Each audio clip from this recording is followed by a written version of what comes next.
চলেন আপুরা, আজকে আপনাদের সাথে একটা পিঠা শেয়ার করি। এটা আমার শ্বশুরবাড়ি অঞ্চলের ঐতিহ্যবাহী একটি পিঠা, যার নাম দুধ পাকন পিঠা। দেন এই পিঠাটা বানানোর জন্য প্রথমে চালের গুঁড়াটা সিদ্ধ করে নিতে হবে। তো আমি পরিমাণ মতো পানি দিয়েছি, আর পিঠার টেস্টের জন্য আমি এখানে অল্প পরিমাণে গুঁড়া দুধ অ্যাড করেছি, সাথে সামান্য পরিমাণে চিনি দিয়েছি, আর স্বাদ মতো লবণ দিয়ে সিদ্ধ করে নামিয়ে নিয়েছি। দেন গরম থাকা অবস্থায় এটা হাত দিয়ে খুব ভালোভাবে আমি মথে নিয়েছি। এখন লাগবে একটা ডিমটা অল্প অল্প করে দিয়ে আমি একদম সফট আর নরম একটা ডো তৈরি করে নেব। এটা যত বেশি সফট হয়, পিঠাও কিন্তু অনেক বেশি নরম আর সফট হয়। এখন বিভিন্ন রকম ডিজাইনের কিছু পিঠা আমি তৈরি করে নিব, আর এই পিঠাগুলো কিন্তু তৈরি করা একদমই সহজ। আর আমি মুখে কি বলবো, আমি কিভাবে তৈরি করব সেটা দেখলে কিন্তু অনেকটাই সহজ মনে হবে। আর এই তো কত সুন্দর একটা পিঠা তৈরি হয়ে গেল, তাই না?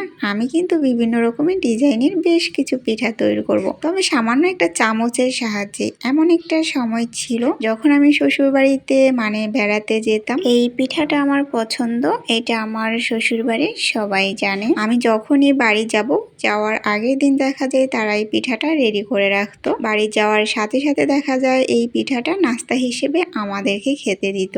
আমরা যাওয়ার আগে যদি পিঠা না বানিয়ে রাখে, আর যাওয়ার পর আমার শাশুড়ি মা যখন জিজ্ঞেস করে তুমি কি পিঠা খাবে, আমার যা জিজ্ঞেস করে কি পিঠা বানাবো, তুমি কি পিঠা খাবে, তখন আমার কাছে শুধু মনে হয় এই পিঠাটা বানালেই আমি অনেক বেশি খুশি হব। এত বেশি পছন্দ আর খেতেও ভালো লাগে আমার কাছে। তবে এই ডিজাইনটা কিন্তু আমি একটা সময় একদমই পারতাম না। ভাবি আপা যখন বানাতো আমি অবাক হয়ে তাকিয়ে থাকতাম। তবে আলহামদুলিল্লাহ এখন একটু একটু শিখে গিয়েছি। আর এখন 1 লিটার দুধ জাল করে নিব। চালের গুঁড়া সিদ্ধ করার সময় আমি যে গুঁড়া দুধ আর চিনি ব্যবহার করেছি ওইটা টোটালি অপশনাল, জাস্ট পানি দিয়েও চালের গুঁড়াটা সিদ্ধ করা যাবে। পিঠাগুলো ভাজার পর আমার বাচ্চারা যেহেতু খাবে, যেন ওরা খেয়ে মজা পায়, সেজন্যই আমি গুঁড়া দুধ আর চিনি ব্যবহার করে চালের গুঁড়াটা সিদ্ধ করেছি। একদিকে দুধটাও জাল করে নিচ্ছি, আরেকদিকে পিঠাগুলোও ভেজে নিচ্ছি, কারণ দুধটা গরম থাকা অবস্থায় আর পিঠাগুলো গরম থাকলে সব থেকে বেশি ভালো হয়। দুধে অনেক ভালো ভিজে, অনেক সময় দেখা যায় পিঠা ভাজতে ভাজতে ঠান্ডা হয়ে যায়। এর জন্য আমি দুইটা কাজ